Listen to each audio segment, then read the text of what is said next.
না আল্লাহুম্মা সাল্লি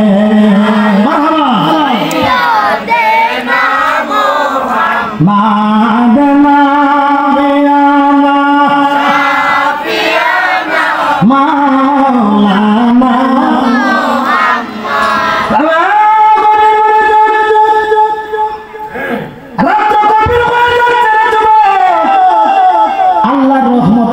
শুরু হয়ে যাচ্ছে কথা কোন ঠিক কিনা আমার আল্লাহ বলেন বান্দারে রাত্র যত গভীর ওই গভীর রাত্রে যদি আমার কোনো বান্দা বান্দি আমি আল্লাহর কাছে যদি দুইটা চৌকের পানি মালাইয়া আল্লাহ জীবনে কত ভুল করেছি অন্যায় করেছি অপরাধ করেছি আল্লাহ হাতের দ্বারা কত গুনাহ করেছি পায়ের দ্বারা কত গুনাহ করেছি আল্লাহ তোমারে বুঝতে পারি নাই চিনতে পারি না তোমার বন্ধু নবীরে চিনতে পারি নাই এমন করে যদি বান্দা বান্দি গভীর রজনীতে মাহফিলের মধ্যে আল্লাহর কাছে যদি দুইটা চোখে আল্লাহর কাছে যাইতে পারে আমার আল্লাহ তার জিন্দেগির গুনাহ মাফ করতে পারে কি পারে না জবানটা খুলে বলো না রে পারে কি পারে না দ্বিতীয় বছর হয়ে গেল এই বছর তো আমার শরীর তার বেশি খারাপ এই বছর তুমি যাইও না ছেলে মার কথা শুনে নাই মার কথা অবাধ্য কইরা ছেলেটা চইলা গেল হজের উদ্দেশ্যে ব্যাগ গাঁটটি গুট্টি সব কিছু লইয়া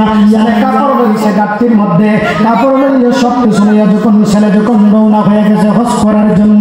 একটা কথা বলুন মা বাবার মনে জিয়া মা বাবার মনে কষ্ট বাড়ি থেকে বের হয়ে যাবে তারা কখনোই সফল কাম হতে পারবে না কথা কোন ঠিক কিনা মা বাবা যদি বেজার হয়ে যায় তারা বেজার হয়ে যাবেন আমার আল্লাহ মা বাবা যদি রাগান্বিত হয়ে যায় রাগান্বিত হয়ে যাবেন আমার আল্লাহ এই দিক দিয়ে বাবা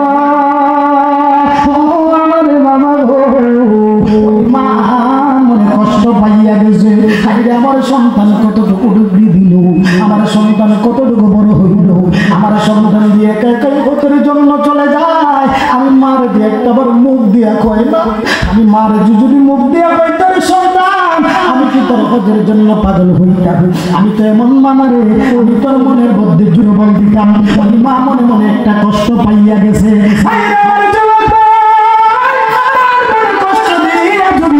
করার জন্য যান আমি তাজুল ইসলাম আকঞ্জি বইলা যাই আপনার ওই হজ আমার আল্লাহ কখনোই কবুল করবে না জোরে জোরে বলেন কথা বলেন ঠিক কিনা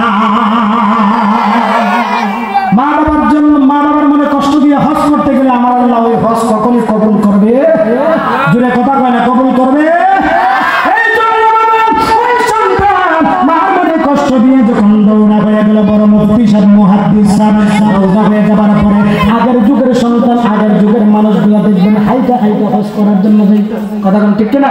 হাইটা হাইটা হজ করার জন্য যাইতো অনেক দূর দূরান্ত থেকে মানুষগুলা উট দিয়ে পাড়ি দিত মানুষগুলা জাহাজ দিয়ে যাইতো আর কন্ত উরুপ্লেন দিয়া মানুষগুলা উড়ে উড়ে মক্কা মদিনা চলে যায় ডিজিটাল যুগ বাইছে ওই সময়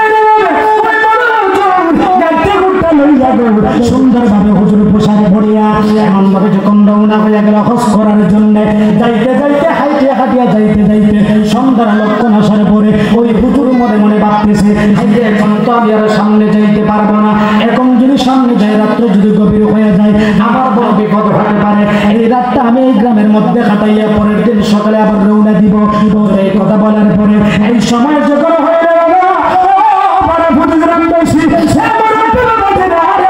ওই হুজুর কি করলেন মনে মনে ভাবতেছে গ্রামে কোনো মসজিদ থাকলে মসজিদের মধ্যে রাতটা কাটিয়ে দিব যাইতে যাইতে দেখতেছেন গ্রামের মধ্যে না মসজিদ আছে হুজুর মসজিদের মধ্যে চলে গেলেন মসজিদের মধ্যে যাওয়ার পরে ওই হুজুর মসজিদের মধ্যে গিয়ে নামাজ পড়া শুরু করে দিলেন ওযু গোসল শুরু করে দিলে হুজুরের গাট্টি গুট্টা একদিকে রাইখা হুজুর যখন নামাজের মধ্যে দাঁড়ায় গেলেন আর ওই দিন রাতে ওই এলাকার মধ্যে একটা সুর ঢুকছে চুরি করার জন্য কি ঢুকছে কথা কোন আওয়াজে কোন জোরে বলেন সুর কিসের জন্য ঢুকছে জোরে কথা বলতে হবে কিসের জন্য চুরি করার জন্য সুর গ্রামের মধ্যে ঢুকছে আসে না অনেক সময় সুর আসে না ডাকাত আসে না আইসা আগের কন্যা আগের সময় সিন্ধু মানে মাটি খাইতে গড়ের ভিতরে ঢুকতো এখন আর এগুলো হয় না এগুলো হয় আগে খুব ভয়ঙ্কর চুরি হইতো সিং কাটিয়া ঘরের ভিতরে ঢুকিয়ে স্বর্ণ মোবাইল যা আছে সব নিয়ে যেত ওই সুরহল কি করলেন, গ্রামের মধ্যে চুরি করার জন্য ঢুকছে। ঢুকার পরে গ্রামবাসীও সুরদেরকে তাড়া করছে, সুরে মালামাল নিয়ে সবকিছু নিয়ে মারছে দৌড়। আর গ্রামবাসীও সুরের পাশে দাওয়া করছে। আর হাওয়া খান সুরের পাশনে যখন দাওয়া করছে, দাওয়া করার পরে গ্রামবাসীরা ওই সুরকে দৌড়াইতে দৌড়াইতে, আর সুরে কি করছে বুদ্ধি কইরা দেখতেছে মসজিদের মধ্যে খেদানি নামাজ পড়তেছে। কি পড়তেছে? কথা বলতে হবে। কি পড়তেছে? নামাজ পড়তেছে। ওই সুরে মসজিদের ভিতর ঢুকিয়া সুরের যত মাল আছে মসজিদের মধ্যে রাইখা সুর জানালা দিয়ে ফেলাইছে। জানালা দিয়ে কি করছে? ফালাই গেছে, অর্থাৎ লুকায়া চলে গেছে। সুরের মাল মসজিদের ভিতর রাইখা সুন্দরভাবে সুরের বাড়িতে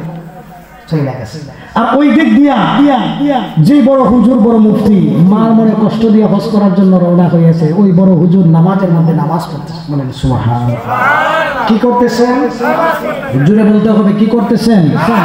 আমরা সবাই নামাজ পড়ি কিনা? জুড়ে বলেন নামাজ পড়ি কিনা? আমরা সকলেই নামাজ পড়ব। ইন্নাস সালাতা তানহা আনিল ফাহশাই ওয়াল মুনকার। নামাজ সকল খারাপ অশ্লীল কাজ থেকে বিরত রাখবে। কথা বলেন ঠিক কিনা? আসসালাতু মিরাজুল মুমিনিন। আল্লাহ রাব্বুল আলামিন বলেছেন, আমি যেভাবে আমার বন্ধুর সঙ্গে মেরাজ করেছি, আমার বন্ধুকে কাছাকাছি নিয়ে এসে মেরাজ করেছি, আর আমি আমার বান্দাদেরকে কতটুকু ভালোবাসি, আমি আমার বান্দাদের সঙ্গে দিনে 5 বার